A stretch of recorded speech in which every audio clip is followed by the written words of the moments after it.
go, viewers. Here is a vintage Kenmore dehumidifier. It is a 12-pint model, with the model number being 5012, or the Blotter, whatever that is. This is the old AHAM standard of 80 degrees at 60% relative humidity.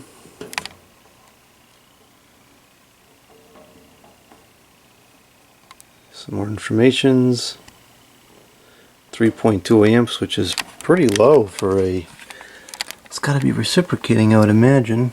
Yeah, it looks like it. I can't fathom where this would be intended to be used, because 12 pints, especially by the old standard, is like next to nothing. And even in like a bedroom, I think this would struggle to keep up. But then again, it's old, so maybe it works better. Before we turn it on, I want to take a quick look inside, see what we got in there. It looks like it's in pretty good condition from the front, but just wait until you see the back. I don't know what the heck happened to this thing, but something horrible happened to it at some point.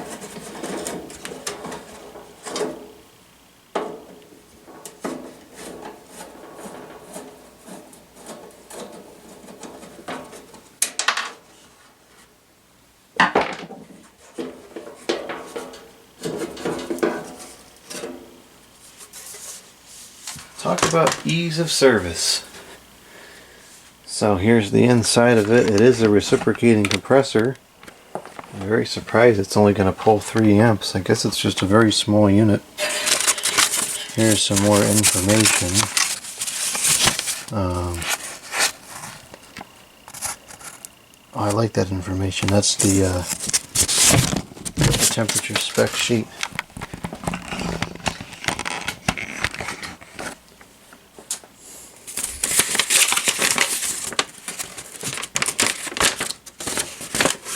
Hopefully I can clean this up a little bit so I can read it better.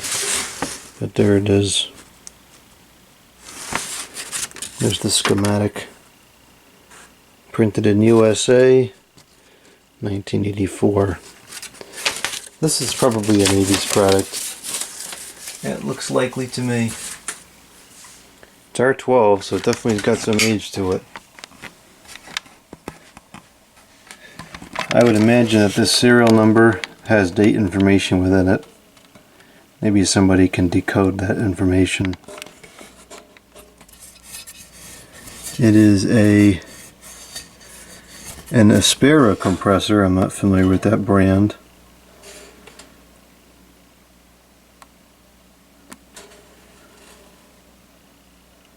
R-12. That is a good refrigerant. And it's in great condition, no rust or anything like that on these coils. It's amazing.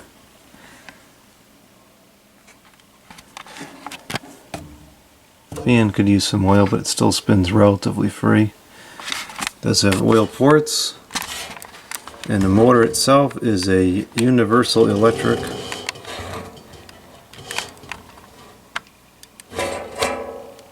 Oh, come on, the focus. There we go. 1550 RPM, 0.45 amps,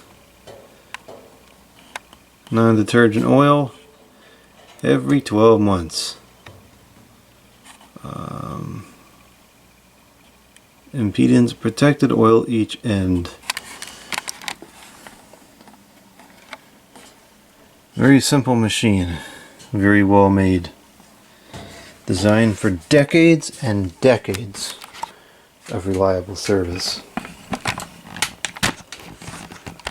And speaking of reliable service, let's take a look at the back.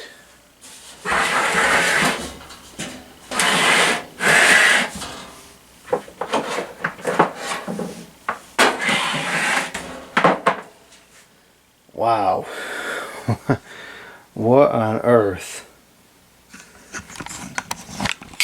I can't even imagine what happened to this. This is all bent up. That's got a pretty good pinch in it there, but I think it's enough for the refrigerant to still flow through. It's a little concerning, but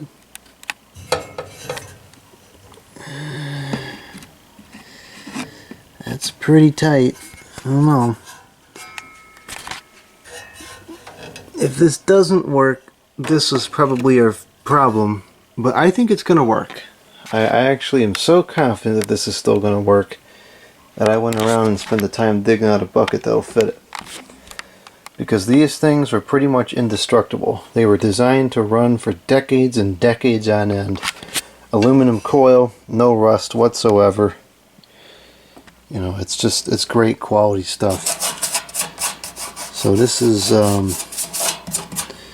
made in the United States of America.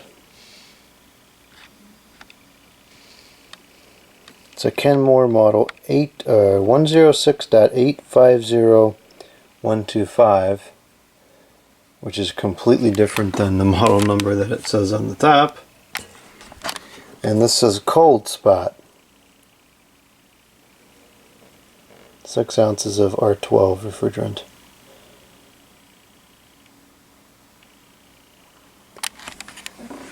Alright, the moment of truth. Let's see if this thing works.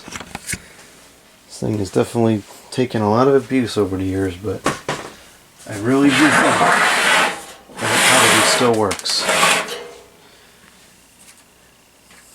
And it still works, meaning the components run and it holds a charge.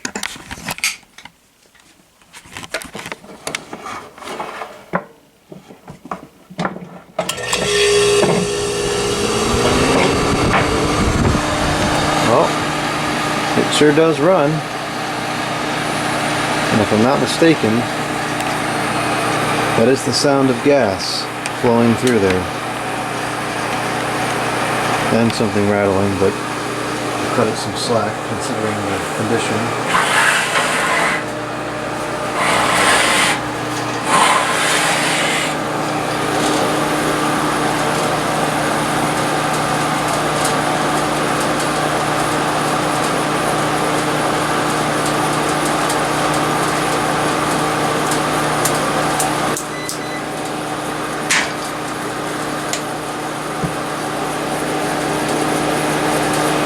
You don't need a thermometer to see that it's getting cold. It's pulling 2.77 amps. I should have checked it before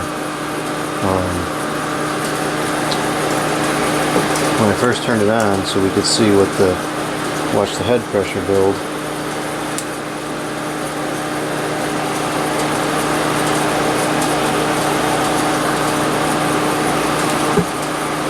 So our ambient's like 72, 73 in here. It's consistent with what the thermometer says. So this obviously is freezing right there. This is...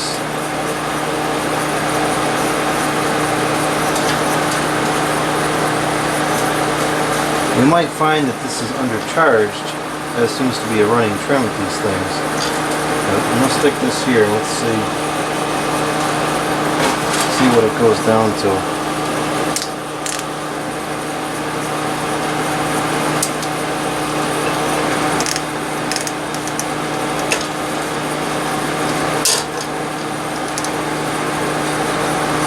This is a case where the infrared thermometer gun would actually work perfectly. I'm going to do this because I don't feel like sitting here holding it the whole time. Okay, I might not have any options. This is not cooperating.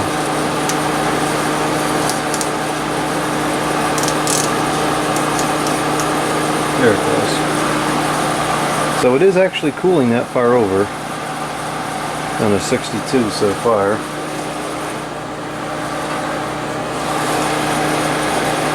Over here we've got 24.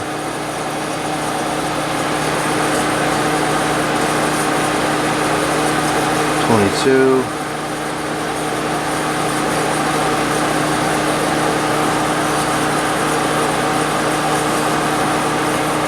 Yeah, I think we do have a restriction point there for sure, which is not surprising. But it is getting fast.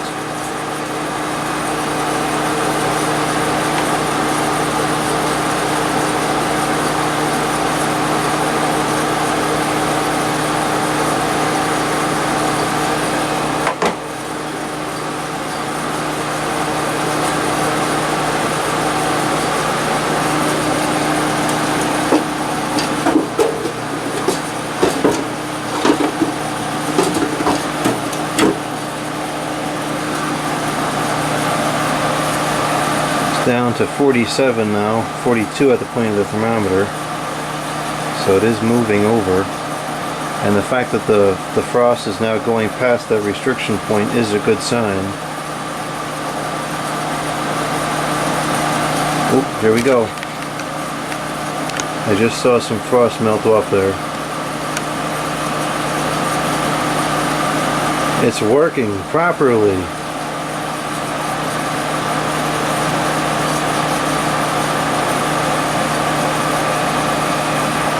I'm going to vote on this having a full charge.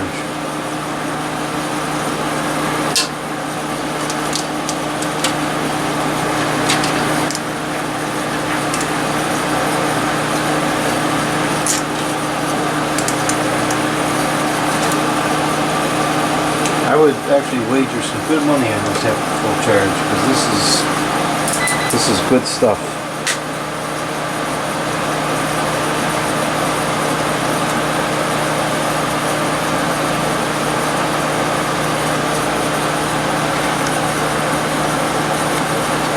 Almost fully frosted up now, which does not concern me as long as we start to see the frost melting off the front, which we are seeing.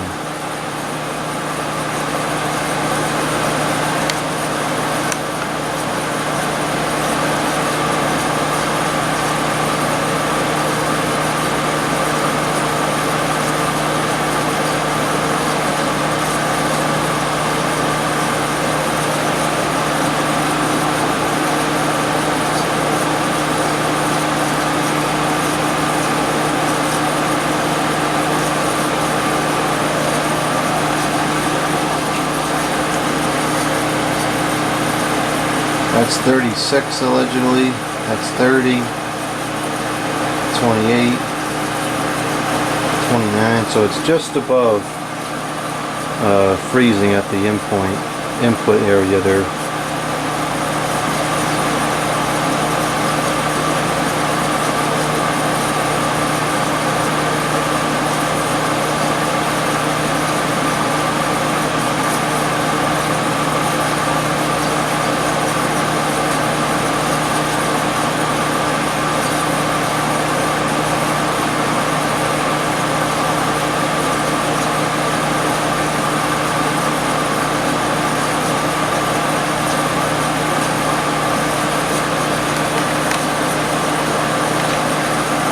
At the end of the coil, we have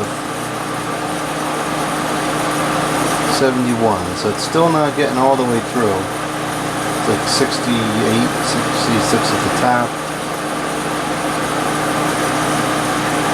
62, 60, 39, 40. So we got a little bit further to go still. This hasn't been running who knows how long, so it might just need to sit for a while and do its thing. I wouldn't be surprised if we come back in 20 minutes or so and we find that the coil has gotten cold all the way through, or has at least defrosted. I'm looking more for defrost than I am the coil to get cold all the way through.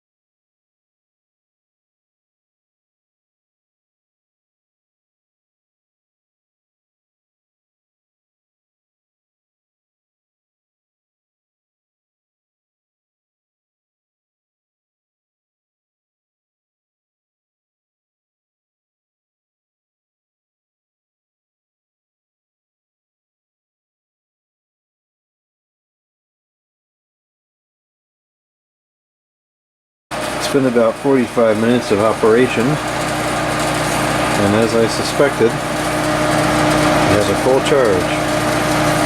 All the frost melted off, coil is cold all the way through, and the machine is functioning properly.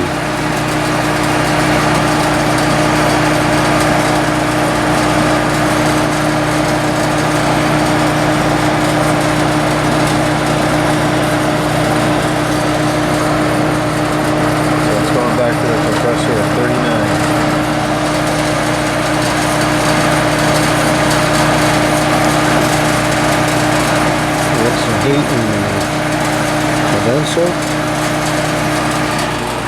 The compressor's running cool. 108 degrees. 110, 113, 16. And that's as high as it's ever going to get. Unless the temperature rises, it's like 72 in here. You know, even at 80 degrees, it's going to be what, maybe 120. The motor's running cool. So all the components run cool, and that's why these things lasted. It's well made, it's built properly within spec, and it just plain works. And it does so for a very, very long time. And despite this being all mangled up, I don't know what on earth happened to this thing, but it still works. It still works properly, and it's going to continue to.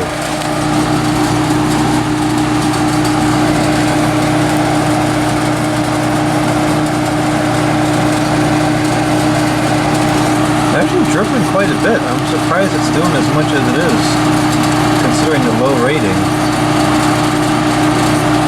Collected a decent amount of water already.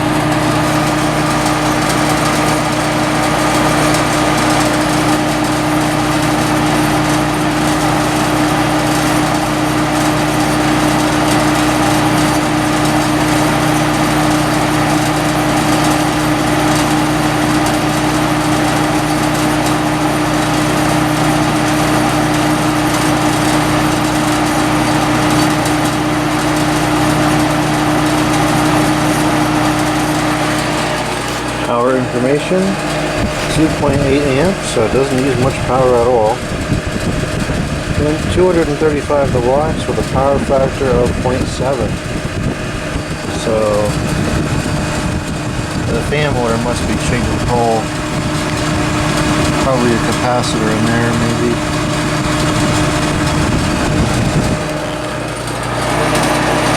Oh, this is great. Another fine vintage piece, salvaged. Ready to provide decades of reliable service.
Look at the solder joints on the ends. They're so thick. It's quality. It's quality stuff, built the way it should be.